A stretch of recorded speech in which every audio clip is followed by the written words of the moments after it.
My wife couldn't believe it when she saw me standing in the doorway of their hotel room, watching her and her boss kissing like two teenagers in heat. She froze. Her look was a mixture of panic and disbelief.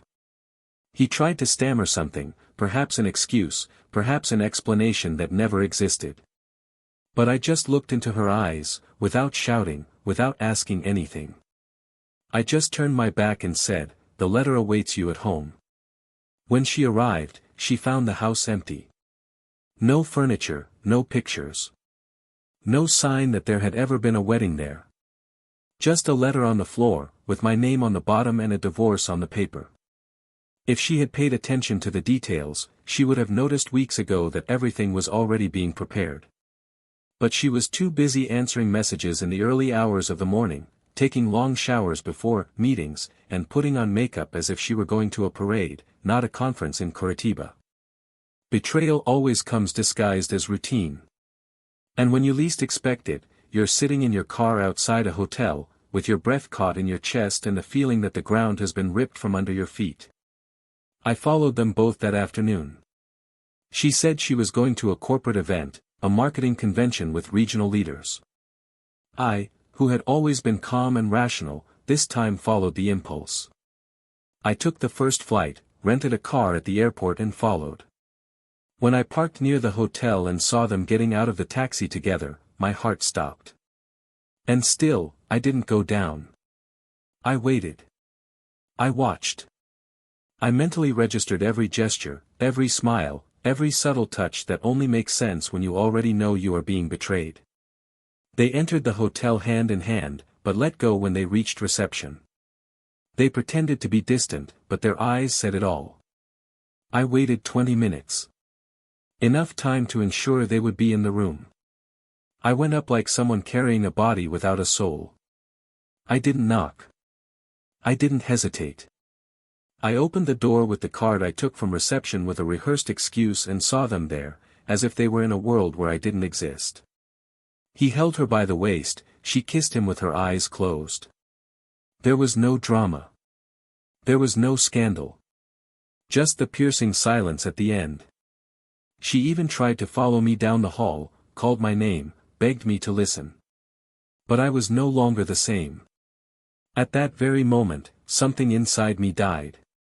The man she met, the man who held her hand at the altar, who watched her give birth to our son, who cried in secret when she lost her father, that man disappeared among the carpets of a cheap hotel. The divorce letter was not written that night. It had been ready for days. What she didn't know was that while she was plotting with her boss to end our marriage, I was already rebuilding my new beginning. What she also didn't know was that I met, by chance, a face I hadn't seen in 20 years. A chance that gave me strength. A look that reminded me of who I was before I was the betrayed man. I didn't write insults in the letter. I didn't say I hated her.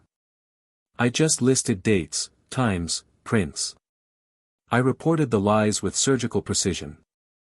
I wrote with the coldness of someone who has already cried everything they had to cry. The last line said, "Now you can have it. But I'm not yours anymore." She tried to call. Several times. Desperate messages, emails too long to be sincere. Mutual friends reached out to me, saying she was sorry, that it was a mistake, that she let herself get carried away. She cried to everyone but me. And when she met me in person weeks later, she was no longer the confident, haughty woman I once knew. It was a shadow, a collapsed figure. I said I wanted to make everything right, but when I realized her tears were about losing comfort and not love, I just smiled. Do you know what is crueler than being cheated on? It's seeing that whoever betrayed you expected you to beg. She expected me to humiliate myself, to scream, to break something. But I broke it into silence. In the emptiness of the house. In the echo of absence. And the most ironic of all. Her boss abandoned her days after everything came to light. He said he couldn't get involved in something so exposed, as it could harm his career. While she cried on her mother's couch, he had dinner with another woman at a downtown restaurant. Yes, I knew. I wanted to know. I wanted to watch the spectacle of everything falling apart. But it wasn't just about revenge. Because in the midst of all this, I found someone who once made me smile. A coffee spilled on the floor of a bookstore. An apology. An embarrassed hug. A reunion with the past that, perhaps, should never have been left behind. She didn't ask questions. He just looked at me like someone seeing through pain. And in that look, I found the peace that my home hadn't offered for years. The curious thing is that, sometimes, betrayal is just the trigger to discover who you were before you canceled yourself. Before loving others more than yourself. Before accepting crumbs as feasts. And now, when I look back, I don't feel angry. I feel gratitude. Because it took seeing love die so brutally for me to learn to love again. But in a new way. No fear. No concessions. No lies. She still walks the streets with a lost look, asking everyone where I've been, as if she hadn't been the one who kicked me out of paradise. But the answer she is looking for is in that letter, under the door, on that day when the world turned to ashes. And what she will never know, is what I wrote at the end of that letter. Because there was a sentence there. A sentence that changed everything. A revelation that could have changed the game, if it had arrived in time. But what did that last sentence say? Welcome to the channel. Here, we do not romanticize, much less support any form of betrayal. All the stories told are fictional, created with the sole purpose of showing how infidelity can devastate lives, destroy families, and scar hearts forever. Now take a deep breath, prepare your heart, because what you're going to hear next is a shocking story. His name was Daniel. Financial analyst for over 15 years, one of those methodical, serene, and predictable men.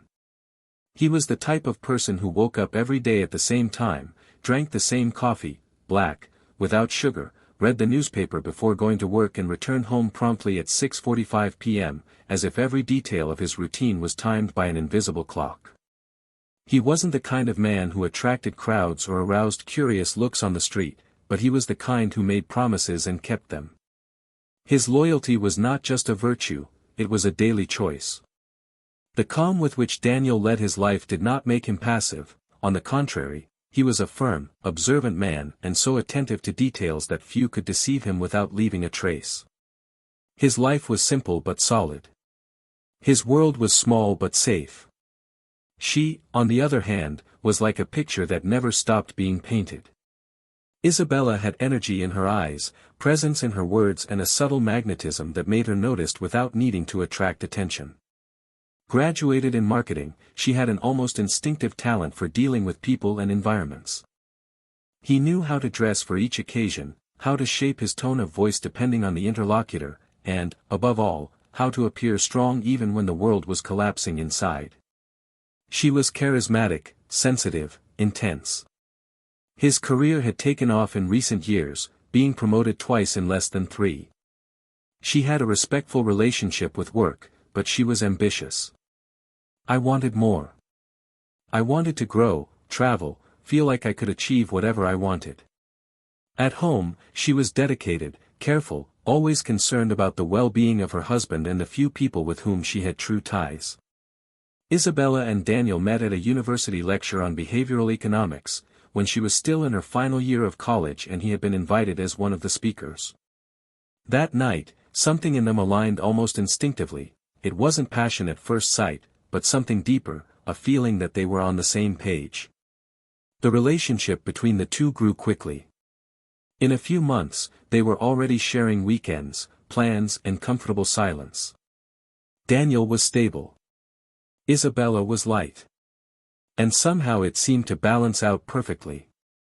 They got married in a small ceremony, in a remote place, surrounded by only those closest to them. Neither of them made a point of grandiosity. They really made a point. They bought a modest but cozy house in a quiet neighborhood. They didn't have children, and they hadn't even decided if they would one day. It was as if life together was already complex, challenging and, at times, complete enough. They shared the same roof, the same nightly rituals, lazy Sundays and even the dense silences that appeared from time to time, because every couple has their cloudy days. But even on those days, they remained. They talked calmly, argued without shouting, and always seemed to find their way back to each other. Daniel was a man of simple gestures. It wasn't one of big declarations, but of constant attitudes. I knew what her favorite chocolate was and bought it even when she said she was on a diet.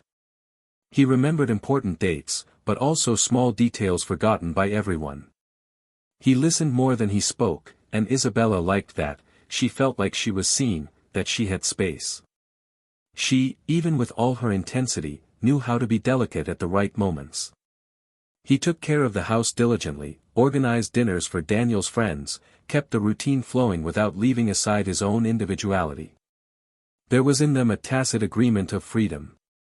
She traveled frequently for work, and he never questioned her about schedules or commitments. I trusted. And she, as far as he could tell, repaid that trust with loyalty and affection. The house they shared was like a reflection of their relationship, organized, discreet, but full of personality. The pictures on the walls told travel stories, the stacked books showed different tastes that were found in the details. She read novels and behavior books. He, politics and economics. But they both lost themselves together over long coffees in the morning, exchanging ideas about the world like two accomplices in a life built together. They had few close friends, but those they did have were faithful. Saturday nights were usually theirs, a wine, a movie, maybe a song playing bass while she laid her head on his shoulder, and he stroked her hair like someone holding time. In recent months, however, there has been something imperceptible changing. Not a rupture, not an explosion. But a different kind of silence. A small distance that, for those looking from the outside, was invisible. Daniel felt neither anger nor suspicion. Just a subtle chill in the chest, as if Isabella's hug had gotten a little shorter. As if the long kisses had given way to quick, hurried touches. But he attributed it to tiredness, the pressures of work, her constant traveling. He believed that life was made of cycles, and that even love went through phases of low tide. He never stopped hoping she would return early from some trip. He never stopped making her coffee the way she liked it. He never stopped writing affectionate notes on ordinary days. Isabella, in turn, was experiencing a moment of professional effervescence. I was involved in a new project, with bold goals and constant meetings with the board. She spent days away, came back tired, and said she needed time for herself. Daniel understood. He said she really needed to fly, to achieve what she wanted. But, inside him, something began to feel left behind. Still, it was still present. It was never about charging, and it wouldn't be now that it started. Isabella was his wife, his partner, his choice. And choices, for him, were to be honored. Until then, trust was an unshakable pillar between them. She never had to explain where she was. He never needed to ask. The cell phone was on the table, unlocked. Passwords were shared. The trips, always reported with enthusiasm. She told stories about the places she visited, the corporate dinners, the people she met. But, little by little, her voice began to carry a certain tiredness that Daniel didn't know how to interpret. Her eyes, once full of sparkle, sometimes seemed vacant, absent. Still, she smiled. She said she was happy, fulfilled. And he believed. It was during this period, on an ordinary late afternoon, that Daniel received an unexpected message from a person he hadn't seen for many years. An old friend from youth, one of those that life takes away without conflict, just by the strength of the paths. She was in town for a few days, and proposed a coffee, just to remember old times. He hesitated for a moment, but accepted. There was nothing wrong with that. The meeting was light, nostalgic. They talked about the past, laughed at old stories. She was more mature, more serene. And, for the first time in a long time, Daniel felt heard in a different way. Not as a husband. Not as the responsible and predictable man. but as someone who still had stories to tell. That conversation affected him. Not in a romantic way, not as a flirt, but as a reminder. A reminder that he was still a whole man, not just part of a marital machine. He returned home thoughtful, but did not pursue the matter any further. Isabella was in another city, on a new work trip, and he didn't want to seem insecure or needy. But something inside him that had been dormant began to awaken. And, without knowing it, that innocent encounter began to weave together the threads of a destiny that would soon take an unthinkable turn. That night he slept alone. Like so many others. And, as always, he left the living room lamp on, hoping that she would return before sunrise. Daniel began to notice the gaps, but he couldn't name them. Her trips became more frequent, her schedule more erratic, her messages shorter and less frequent.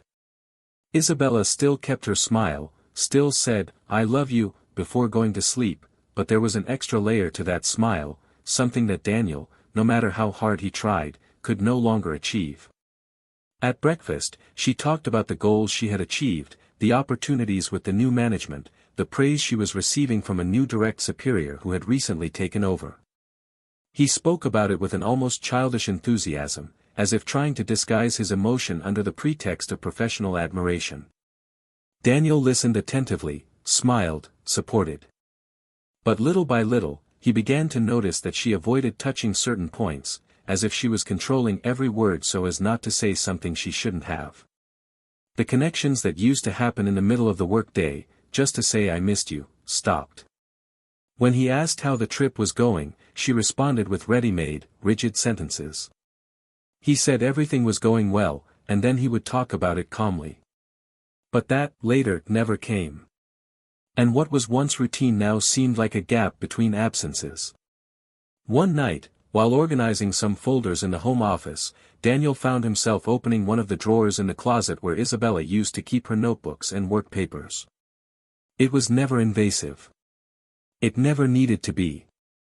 But something that day led him there, like a feeling. He found only loose sheets of paper, meeting notes, business cards from agencies and partners. In the middle of them, a handwritten note in handwriting that was not his wife's. "You looked stunning last night. I can still smell your perfume on me." The note was not signed. There was no date. Just those words that seemed to scream in deafening silence. He stood still for a few minutes, holding the paper between his fingers, not knowing whether to tear it up or hide it.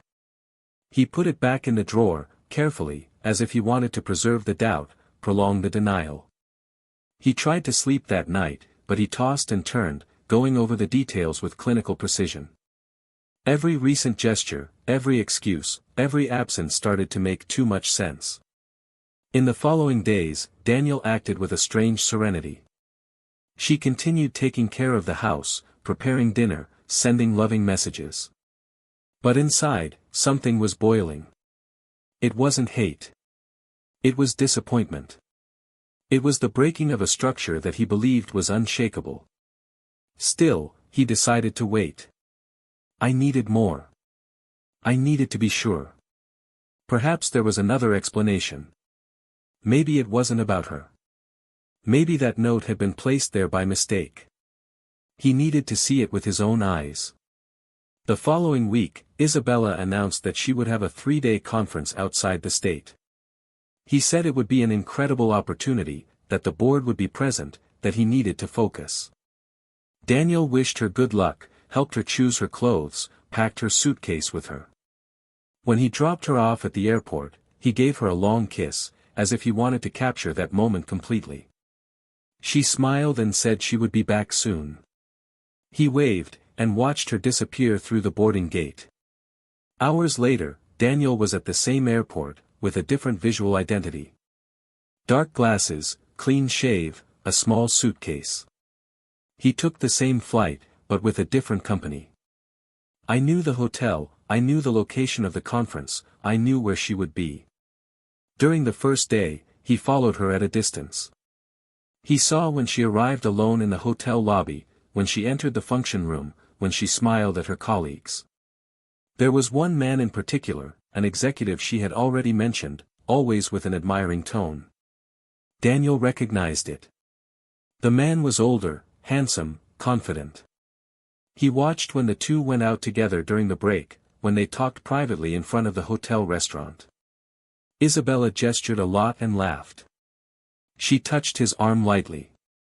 They were discreet, but not discreet enough for someone who already knew what to look for. Daniel saw them leave, walking together to the reception. The man handed over a card, and she took it without hesitation. He smiled like someone keeping a secret. When they returned to the lounge, Daniel already knew. That night, she didn't return messages. She said she was exhausted and needed to sleep early. He just responded with, "Good night, my love. Take care of yourself." And at that exact moment, as she entered the elevator with that man, Daniel was already waiting on the top floor. He saw the doors open. He saw her hold his hand quickly, almost imperceptibly. And he saw, as if he were watching his own ruin, the two of them enter one of the rooms together. He didn't wait any longer. There was no need. He calmly went downstairs, crossed the lobby, and left without being noticed. I already had what I needed. I had already seen too much. On the way back, the silence was overwhelming. Each image repeated itself in his mind like an endless sequence. Her laugh, her touch, the room. There was no more room for doubt. But there was room for pain. And it was this pain that now fueled him. There was no anger, there was no fury. There was just emptiness. When he got home, Daniel didn't cry. He sat down at the living room table, took a deep breath, and began to write. The pen ran across the paper with surgical calm. Line after line, he told what he knew, what he saw, what he felt. But he didn't mention names. He didn't accuse. Just reported. At the end of the letter, he wrote something that only she would understand. A phrase that would be read and never forgotten. A reminder that he had been there, silently, while it all happened. In the following days, Daniel maintained the routine. He worked, went for a run, called his mother, paid bills. But he also sought out a lawyer. He started the process discreetly, transferred assets, changed passwords, planned his exit. I didn't want a scandal. I wanted justice. Not against her, but for you. He wanted to regain his dignity, his peace. And all of this would be done with precision, with respect, but without mercy. Isabella returned from the trip with the same energy as always. He hugged Daniel, said he missed him, commented on the lectures and new contacts. He talked about the hotel, the food, the group dynamics. He listened carefully, as always. He asked little, let her speak. And she spoke enthusiastically, perhaps trying to make up for something. But he already knew. I knew too much. And her every word sounded like a hollow echo. That night, they slept together, like old times. But there was an abyss between the bodies. The ringing was automatic. The kiss, rehearsed. Daniel pretended, but inside, he counted the days. The following week, she had another trip. He said it would just be an overnight stay, a quick event. He just nodded. On the day of departure, he took her to the airport again. He kissed her forehead. He wished good luck. And as she walked through the boarding gate, he took a deep breath and knew it was the last time. That night, the house was empty. Each piece of furniture seemed loaded with memories. Daniel walked through each room, inspecting every corner. Separated clothes, personal objects, documents. He left everything in order. In the middle of the room, a single sheet on the wooden floor, folded carefully. He turned off the lights, closed the door and left without looking back. When Isabella returned, hours later than expected, tired and in no hurry, she opened the door with her usual key and found it empty. The bare walls, the room's echoing silence. There were no suitcases, there were no voices. Just that letter on the floor. As he bent down, something in his chest tightened. The paper trembled between his fingers. And when he read the first line, he understood that everything was over. But what she didn't know yet, was that this was just the beginning. Isabella remained motionless for a long time. The letter between her fingers, her eyes fixed on a point that didn't exist, as if the world had stopped inside her. The suitcases were still in the hallway, the high heels were crooked at the entrance, the shoulders were hunched from exhaustion and the impact. The silence was so thick that it hurt. There was no doubt in what I read. The words were precise, written with the calm of someone who bleeds in silence. Daniel had left the house, and with him, the entire life they had built together. The first reaction was to run through the rooms, calling him out loud, as if there was any chance he was there, hiding behind what was left. But there was nothing. Just her, the letter, and the echo of her own breath. For days, he tried calling, sending messages, emails. He called friends, looked for clues. Nobody knew anything. It was as if he had evaporated. At the company, she pretended to be normal. He continued with the smiles, the meetings, the reports. But inside, I was sinking. At home, the days seemed heavy. I slept little, ate poorly, reviewed the letter dozens of times. In each sentence, I tried to find a loophole, an opening, a way back. But all he found was one certainty: Daniel knew. I knew everything. And the way he chose to leave was crueler than any argument. It was a goodbye without noise, but with an irreversible impact. The following week, he finally received a notification. The lawyer's envelope, the notary's stamp, the cold that ran down my spine. The divorce was formalized. Simple, direct. No sharing, no fighting. He gave up everything. The house, the possessions, even the car that was a wedding gift. All in the name of peace. But there was no peace for her. There was just an emptiness that swallowed her every day. He spent hours reviewing the past. Trying to understand when exactly he stopped believing in her. Trying to identify the moment when love became silence. Didn't find an answer. But he found too many memories. And between them, a pain that did not cease. Not knowing who to turn to, he called someone he never imagined contacting again. A distant friend, someone who had been close to Daniel years ago. I wanted clues. I needed to understand where he had gone. The voice on the other end was cautious, surprised by the contact. He said he didn't know anything. But before hanging up, he hesitated. And with a lower voice, almost like someone confiding a secret, he blurted out something that had been lingering in Isabella's mind for days. She mentioned that Daniel had been seen, weeks ago, in a cafe near the center, talking to a woman. The description was vague, but enough to spark concern. Isabella started putting pieces together, looking for social media, reviving forgotten names. And then, like a well-aimed arrow, he found the profile. A woman with a sweet smile, calm eyes, and a surname that seemed all too familiar.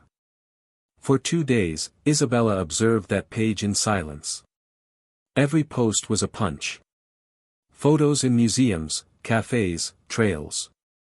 And in some, discreetly in the background, he. Daniel. The man who until a few weeks ago slept next to you. There were no couple photos, there were no public demonstrations. But she knew how to read details. She knew how to recognize the sparkle in his eyes, one she hadn't seen in months.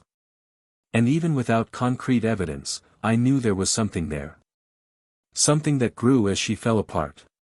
That night, Isabella drank alone. Sitting on the balcony, with a bottle of cheap wine, staring at the starless sky. He thought about calling, confronting, demanding explanations. But he knew it wouldn't help. Daniel was calculated. If he was with someone else, it was because she represented everything he had failed to find at home. And this realization destroyed her more than the guilt itself. She felt small, disposable, replaceable. He tried to sleep, but his eyes burned too much to close. 2 days later, unable to bear the doubt, He drove to the address he discovered through a marked post. A discreet café, surrounded by trees and old books. He parked the car with shaking hands. Entered. The bell on the door announced his arrival. And there, at the table in the corner, as if in a cruelly scripted script, he was. Daniel. With the same shirt she had given him for his birthday. And next to it, the woman. The two spoke lightly, as if the world were just that moment. They didn't touch each other, they didn't look at each other as lovers, but there was a devastating complicity between them. Isabella didn't come closer. He remained there, motionless, watching the scene as if watching his own funeral. When they got up and left together, she ran to her car, her hands freezing and her heart collapsing. In the early hours of the morning, after hours of waking up, she decided to write. Not for him. For herself. I needed to get it out. And it was in this process that he began to remember forgotten details. From a common name, from an ancient story. And then, in a brutal revelation, he understood everything. That woman wasn't just a friend from my youth. It was the ex-girlfriend Daniel had before he met her. The one he rarely mentioned, but whose letters she once found tucked away at the bottom of an old box. They had found each other again. Not by chance, not by coincidence. But because he looked for her. Because he wanted to. Because at some point, even before the match, Daniel was already trying to remember who he was before he was betrayed. In the following days, Isabella tried to get back to her routine. But there was no longer any structure. At work, the lines made no sense. In the corridors, eyes crossed her. And she, for the first time, felt that everything around her was falling apart. The boss with whom he had crossed boundaries no longer spoke to him. The climate between them was dry, uncomfortable. Travel stopped. The invitations disappeared. She was no longer the rising promise. She was the woman who lost everything, including herself. One afternoon, he received an unexpected call. An unknown number. He answered without thinking. The voice on the other end was firm, serene. Daniel's voice. He asked to meet her. He said he needed to deliver something in person. They scored in a distant park. When she arrived, he was already there. Sitting on a bench under an ancient tree. He didn't smile. He didn't speak right away. He handed her a small box. Inside were photos. Old letters. And one last message. I wrote this before I left, he said, without emotion. But I thought it would only make sense now. She opened the sheet. He read in silence. And there was the final sentence of the letter he found that night. The sentence he had intentionally omitted, you broke something in me, but you freed me from what I no longer was. She tried to respond, but he got up, walked in the opposite direction and disappeared into the trees. She stood there, alone, holding the past in her hands, and for the first time, understanding that there was a kind of pain that had no return. Because what Daniel took with him were not just the years of marriage, but the version of him she once knew. And the only person who might still be able to reach him, was already with him. Isabella remained sitting on the park bench for long minutes after Daniel disappeared into the trees. The box was still on his lap, his eyes fixed on the sheet he had just read. The phrase seemed to expand within her, reverberating in every space that was previously filled with certainties. The pain was different now. It was no longer just guilt or longing. It was a finding. She hadn't just lost a husband. He had lost his last chance to repair what he had destroyed. His words had no anger, no venom. They had something much worse, freedom. Daniel had moved on. And not with just anyone, but with someone he knew before her, someone who symbolized the origin, the 0 point of his soul. The only thing Isabella could still do was digest the weight of having been the bridge for him to meet this woman again. She had pushed him back into the arms of someone he might never have stopped loving. In the following days, Isabella was absent from work. He locked himself in the apartment that now seemed bigger than ever. I avoided connections, ignored messages. I wanted silence. I wanted to understand when exactly she had become unrecognizable. She walked around the house like a stranger, looking at the paintings on the walls as if they were someone else's. He started unpacking closets, throwing away clothes, objects, papers. Not out of impulse, but because he no longer recognized himself in it all. The life she had created was there, fragmented into palpable memories, and she could no longer inhabit that scenario. One night, among boxes and bags, she found an old notebook, a diary that she had started in the first months of her marriage to Daniel. He flipped through the pages, reading excerpts about simple walks, lazy Sundays, little surprises. The lyrics were light, the stories were pure. There was love there. Real love. And there too, cruelly, she found living proof of how much she had lost of herself. Without knowing exactly why, he typed Daniel's number on his cell phone. The number was still saved. I didn't expect him to answer. I just wanted to hear the ring tone, maybe leave a message. But he answered. The voice on the other end was calm. Isabella didn't say anything for the first few seconds. Then, with a short breath, she asked if he could hear her. He said yes. Not in anger, not in affection. Only with the coldness of someone who no longer expects anything. She said she didn't care to beg or apologize. He said he just needed to say a few things out loud. And he started talking. She told him how she felt since he left.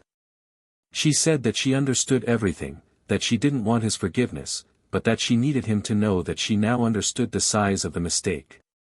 She spoke about pride, about vanity, about the arrogance that made her ignore signs, feelings, promises. He said that he loved him, yes, but that at some point he started to love himself more in the most selfish way that existed. And now, alone, I understood that loving someone often means choosing for them even when that means giving up yourself. Daniel heard everything in silence. In the end, I just said, I already knew. And hung up. She didn't cry. He just took a deep breath and stared at the ceiling of the room as if looking for an answer that didn't come. In the following days, he started leaving the house. Not often, but little by little. I frequented a small cafe close to the neighborhood where I lived, spending hours there with a notebook and a pen. I wrote compulsively. I wasn't sure what those texts were, confessions, outbursts, silent screams. He just let the words come out. One afternoon, as he was writing, he felt a presence standing next to his desk. When he looked up, he saw the face he never expected to see again. Camila, the woman with whom Daniel now shared his days. Isabella froze. Camila asked for permission to sit down. The voice was calm, but the eyes were firm. There was no provocation, no cynicism. There was something more cutting, dignity. Camila looked at Isabella for a few seconds before speaking. He said he knew who she was before Daniel even told him. He said he didn't come to confront or demand anything. He said that what they had now was not about revenge, but about reunion. But he was there because he needed Isabella to know that he hadn't run into her arms out of anger or need. That he had not sought consolation or revenge. That they met again by chance, at a time when neither of them were looking for anything. And maybe that was what made everything more sincere. Isabella listened to her in silence, her chest burning. Not out of jealousy. Not out of anger. But for something deeper, shame. Camila then said that Daniel didn't speak badly of her. Who never spoke. Who always referred to her with respect, even after everything. But the love I felt had changed shape. And now, it was another woman who shared the coffees, the afternoons, the silences. Before leaving, Camila looked Isabella in the eyes and said firmly, he suffered in silence for a long time. And even then, he only left when he knew there was nothing left to fight for. And he left. Isabella remained there for hours. Those words rang like bells. Daniel had not allowed himself to be destroyed. He had reconstructed his own narrative. And she had let her own story slip through her fingers. After that meeting, Isabella decided to change. Not for him. For you.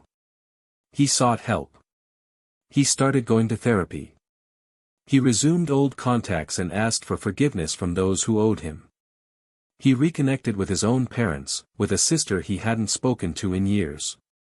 He started hiking, cooking, and writing frequently. I didn't expect redemption. But I wanted peace. Months passed.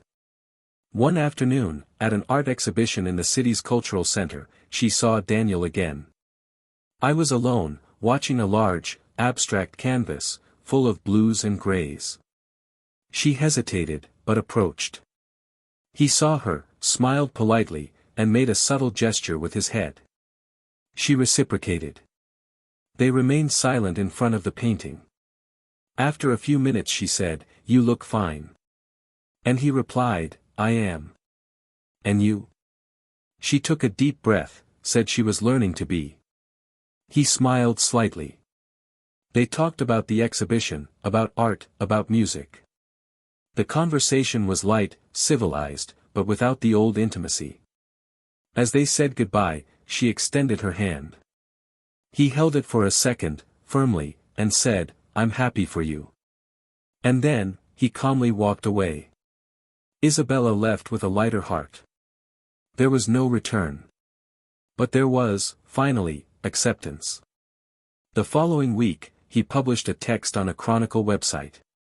It talked about choices, ruptures, silences. It did not mention names or specific situations. But anyone who read carefully would know. The text spread. People identified themselves. Comments arrived. And for the first time in a long time, she felt like she was part of something good. Daniel read the text. Camila read it too. Both silent. And they understood, each in their own way, that there was the missing final point. Not a bitter point. But a passing point. Isabella never tried to get back together again. He never looked again. But he also never stopped remembering. And that didn't stop her from following. Because she now knew that living also meant dealing with scars.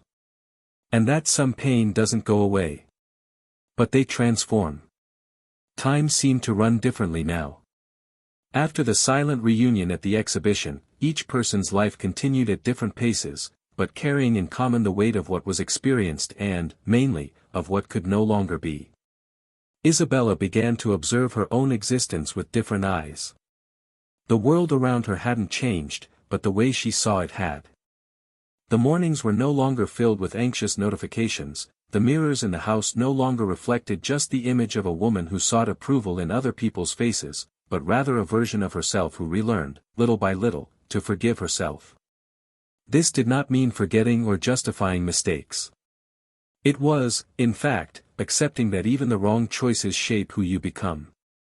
And although the feeling of having wasted sincere love still weighed heavily, she no longer carried it like a chain, but like a mark, and marks don't need to be hidden in order to continue living.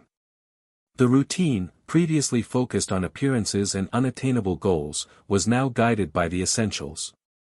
She began giving small workshops to women at the beginning of their careers, providing guidance on personal marketing, professional ethics and, interestingly, emotional balance. There he found a way to give something good back to the world, even if there were still days when melancholy crept into his gestures. I avoided crossing paths with Daniel, even though I knew the city wasn't big enough to guarantee that. She knew that, at one point or another, she would bump into him again, but she wished that when that happened, she would be in one piece enough not to shake. On the other side, Daniel now walked with lighter steps. The traces of bitterness were gone, replaced by a hard-won serenity. His life had not turned into a fairy tale with Camila, but rather into something more valuable, a space where he could be who he was without needing to prove anything. Camila understood their silences, and more than that, she didn't try to fill them by force. It was a relationship based on respect, on conscious choices. They didn't need to be together all the time to know they were connected. There were long conversations and moments of shared silence, there were afternoon coffees and aimless walks. The pain of the past still existed, but it was no longer the protagonist. Even so, Daniel knew that love did not exempt him from the scars. On some nights, I remembered Isabella. Not with resentment, nor with longing. But with a mix of nostalgia and amazement. He even wondered how two strangers had lived under the same roof for so long. How they had laughed, traveled, made plans, and still, lost themselves in such an irreversible way. He no longer blamed himself for not having realized it sooner. Nor did he entertain the idea that he could have stopped her. I understood that some people simply choose paths that take them away from the people they love most. And that, in certain cases, love is not enough to save them from themselves. One morning, while organizing old documents, he found a letter that he never delivered. It was a letter he had written at the beginning of the divorce process, before he even left the house. A raw, direct, painful outburst. He read those words with an almost clinical detachment, and realized that the man who wrote them no longer existed. He decided to burn it. Not for revolt, but for liberation. I didn't need to keep it anymore. The forgiveness he once wanted to give had already been given, even if silently, even if there was no way back. Isabella, in turn, now faced a dilemma she never imagined she would face. A high-level professional proposal had emerged. A multinational that was looking for someone with your profile, your expertise, your history. But the vacancy was in another country. It would be a radical new beginning, away from everything and everyone. The proposal was tempting, the salary was high, the position was prestigious. But accepting meant definitively ending any possibility of reuniting with the past. Not only with Daniel, but with everything she was still trying to resolve within herself.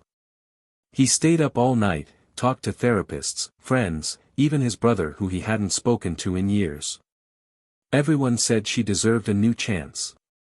That rebuilding your life elsewhere could be the ultimate liberation. But there was a voice inside her that hesitated. A voice that said that running away wasn't starting over, it was just changing the scenario of the same plot. One day, as he was leaving a meeting with the directors of the new company, he saw Daniel on the opposite sidewalk. He didn't see her. I was distracted, talking to a coworker. He wore a light shirt, his hair was a little longer, and his beard was well-groomed. He seemed calm, and that took her apart. Not because she still wanted him, but because she knew that part of who he was now had been shaped by her absence. And there, in the middle of the traffic, he understood that perhaps starting over really meant leaving it behind, but with the dignity of someone who ends what needs to be closed. The following week, he scheduled a dinner with Camila. It wasn't easy. He took a while to type the message, he hesitated before pressing send. But she was treated kindly. They sat in a small, private restaurant. Camila wore a discreet dress, her hair tied up, and an attentive look. Isabella thanked her for the meeting, and immediately said that she wasn't there to interfere in anything. I just wanted to tell some truths, not to justify what happened, but to free them both from what still hung between them. He said that he had received an offer to leave the country, and that he was about to accept it. He said he didn't expect understanding or advice. I just wanted to make it clear that, despite everything, I recognized that the love Daniel now had with her was genuine. Camila listened carefully. There were no broad smiles, no forced hugs. But in the end, she just said, if you find peace, no matter where you are, it will be a good place. And that was enough. That same night, Isabella walked alone along the illuminated avenue. The sound of cars, voices, footsteps, everything seemed distant. He thought about everything he had experienced, the choices he made, the ones he still needed to make. There was no more fear. There was no more attempt to reconquer, to repair, to rewrite what happened. There was just the certainty that he needed to allow himself a new story. One that was built on who he had become, not who he had tried to be to please others. Daniel found out about the proposal shortly afterwards. A mutual friend happened to comment. He didn't ask anyone anything, he didn't try to find out details. But he kept thinking. He felt a pang in his chest, not from loss, but from closure. It was as if, finally, the cycle had been completed. That night, he looked at Camila next to him on the couch, with her feet on the rug, reading a random book. Smiled. She asked what was it. He just said, "Nothing, I'm just happy." And it was true. Because at that moment, he knew that what he had built there was not an escape, nor a replacement. It was a clean, serene love that didn't need promises, just presence. Meanwhile, Isabella prepared the papers, worked out the details of the move, sold what she couldn't take. Every object left behind was a release. Each signature, a symbolic goodbye. He knew he wouldn't carry the guilt forever. But I also knew I couldn't erase it. Life is made of memories, but also of decisions. And hers, now, was to leave. Not out of weakness. But for courage. Because sometimes the greatest act of self-love is letting go of what can no longer be fixed, and allowing something new to blossom where there was once only pain. And so, without even knowing it, both were heading towards the last page of a story marked by mistakes, choices and consequences. But, contrary to what many think, it didn't need perfect endings. They just needed to be true. Isabella's farewell to the city where everything happened was not marked by announcements or ceremonies. She chose silence, the discretion of someone who understands that certain endings do not require an audience. On the last day, she walked alone to the places where she most felt she had left parts of herself. The newsstand where he bought magazines on Sundays, the bench in the square where he used to have a quick coffee between meetings, the bookstore where he found a book that Daniel recommended years before. The entire city seemed to breathe memories, but she no longer cried when she touched them. I just felt it, with the melancholic serenity of someone who has learned to live with their own ghosts without feeding them. There was a new weight in her step, not of guilt, but of conscience. And that, as difficult as it was, brought a certain peace. The days before the trip were filled with logistical details, contracts, visas, last conversations with the few friends I still had. At no point did he think about informing Daniel about the change. She knew that if he knew, maybe he wouldn't say anything, or maybe he would just say, "Good luck," and that would be more than his heart could bear. The afternoon before boarding, he decided to visit a different cafe, away from the usual route. She needed air, newness, a setting that reminded her of absolutely nothing. He sat near the window, ordered tea, and opened the notebook where he had been writing letters that would not be sent. Loose sentences, memories, small confessions that she still needed to hear out loud. As I was writing, a male voice interrupted the flow of thoughts. "Can I sit here? It's crowded." She looked and saw a man with a calm expression, with books under his arm and a calm expression. He nodded, speechless. In the first few minutes, each person remained immersed in their own universe, but a comment about the book he was reading ended up sparking a conversation. It was a psychological novel about forgiveness, scars and new beginnings. The kind of book that seems chosen by fate when someone needs to hear certain truths without having to ask anything. The dialogue evolved, and when they realized it, it was already night. His name was Vicente, a journalist who spent a few months in the city covering a cultural agenda. The conversation flowed without intentions, without expectations. Just two strangers sharing stories at neighboring tables. But what touched Isabella most deeply was the total absence of judgment. Vicente listened with genuine attention, and at a certain point, she found herself recounting parts of her own journey with a level of dedication that she didn't have with almost anyone else. He didn't say names. He did not detail the betrayal. He just shared feelings, dilemmas, regrets.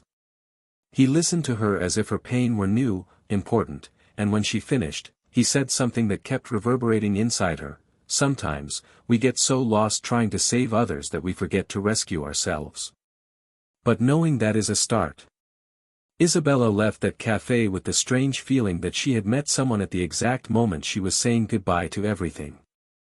He didn't ask for contact, neither did he. They both understood that there were things that needed to remain there, that night, in that unique moment. The next day, on the way to the airport, he didn't think about anything else. The car crossed streets and avenues that seemed distant, as if they belonged to a life that she no longer inhabited. As he entered the lobby, he took a deep breath and didn't look back. She knew that if she did, something inside her would hesitate. And she no longer wanted to hesitate. I just wanted to follow. On the other side of the city, Daniel walked alongside Camila through an outdoor art fair. She was laughing at something she read on a poster and he was watching her with the same silent admiration he had learned to cultivate. The two had found their own rhythm, without rushing, without pressure. They shared the present with the awareness of those who have faced too much in the past. As the days progressed, Daniel discovered in Camila a type of love that didn't require proving every day. He was constant, reliable. But that wasn't why I didn't feel, from time to time, small pulses of nostalgia.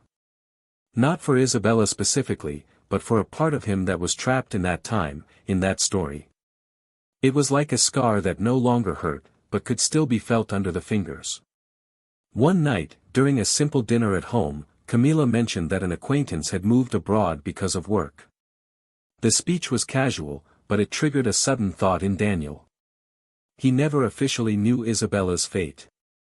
I never wanted to know. But there, listening to that, for the first time she wondered what she had done with her life after everything. Not that he wanted to get back together, or revisit wounds. It was just human curiosity. A trait of care that survived to the end. Camila noticed the brief silence and, maturely, asked if he was okay. He replied yes, that sometimes he was just surprised by the lightness he had managed to find, even after everything. And she smiled, knowing that his lightness was also a result of the care with which she had welcomed him. Months passed. Isabella quickly adapted to her new life. The work was demanding, the language was a constant challenge, but there was a new disposition about her, as if every part of her daily life was a blank page. He made new friends, started Italian classes, explored the city with the eyes of an apprentice. And in the midst of this reconstruction process, an unexpected invitation arrived by email. A publisher had read his texts published online and wanted to talk about the possibility of transforming his chronicles into a book. The idea surprised her. Writing had always been an outlet, never a professional intention. But something in her vibrated. Perhaps, for the first time, he felt that his pain could, in fact, turn into something beautiful. In the first meeting with the publisher, he heard sincere praise, structure suggestions, and deadlines. And at the end of the conversation, a proposal, that she include a section with unsent letters, fragments of raw feelings. Isabella hesitated. That exposed her. But it also freed her. He returned home, opened his old notebook, and reread some of the most intimate confessions. And there, almost intuitively, I knew that those words were no longer just hers. They were pieces of stories that many people carried, even without knowing how to name them. He accepted the challenge. As the book took shape, Isabella began to revisit old pains with more courage. And, interestingly, it didn't drag her back. On the contrary. It was as if each revision, each choice of words, each cut, was another brick on the bridge that definitively separated her from the past. Daniel never knew about the book. Camila once commented that she had seen something online with Isabella's name, but that she hadn't read it. And he just nodded. Not because I didn't want to know, but because I understood that some things belong in silence. There was honor in allowing someone's story to go on without needing your interference. The book was published to a modest but sincere reception. Readers identified themselves, wrote messages, shared their own pain. Isabella, now more sure of herself, no longer sought applause. What she wanted, and finally had, was peace.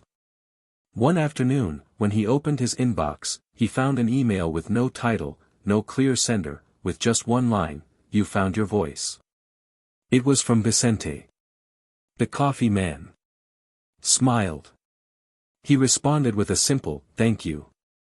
He didn't suggest a reunion, he didn't ask for more words. That was enough. I knew that certain people appear only to illuminate dark areas. And that is already too valuable a piece of paper to waste on extensions. Isabella was walking along a tree-lined street at the end of a sunny afternoon when she saw, in the reflection of a shop window, her own image smiling. A light, authentic smile, with no attempt to disguise it. And in that instant, she understood that she was finally whole. Not because he had forgotten the past, but because he had integrated it into the present with maturity. At the same time, she stopped, took her cell phone out of her bag and did something she hadn't done in a long time. She wrote a message to Daniel. Short, direct, no drama. Thank you for being my mirror when I needed to see myself. I wish you all the best. And he didn't wait for a response. In another country, at another pace, in another breath, a story ended. Not with explosions, not with tears. But with the silent dignity of those who faced their shadows, went through the chaos, and, in the end, understood that love does not always win. But he always teaches. And that, sometimes, is even more important. Life is shaped by details that we almost never notice. It is in the spaces between one choice and another, between the silence of a gesture and the contained vibration of a look, that everything transforms.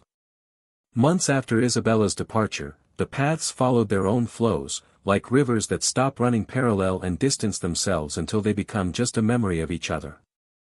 Daniel was consolidating himself in a new chapter of life that did not require ostentation or public statements. What existed now was mature, it was present and essential. He and Camila had decided to live together not on impulse, but because they found a type of connection that needed no ceremony. The house they chose had large windows, a balcony with plants and enough space for both of them to keep their individualities preserved, while still sharing what really mattered. The days passed lightly, and even moments of tension were faced with a maturity gained through time and scars. Daniel had rediscovered a part of himself that he thought was lost and, without having to erase the past, he managed to give it a new meaning. One Saturday morning, while organizing books on newly assembled shelves, Camila found an old photo of Daniel, still with Isabella. She held it for a moment, looked at it carefully and, instead of hiding it, showed it to him. Daniel smiled, not in sadness, but in recognition.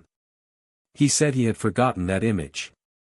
Camila just said that everyone has a previous history, and that some memories don't need to be erased so that new ones can blossom. They kept the photo in a box of memories, not as a secret, but as part of a cycle ended with respect. They knew the value of everything they had done to be there, at that moment, with the dignity of someone who didn't need to pretend that nothing had happened. Isabella, in turn, had experienced changes that were not written in any plan. The book he published exceeded the limits of expectations and ended up being selected for an international literary award.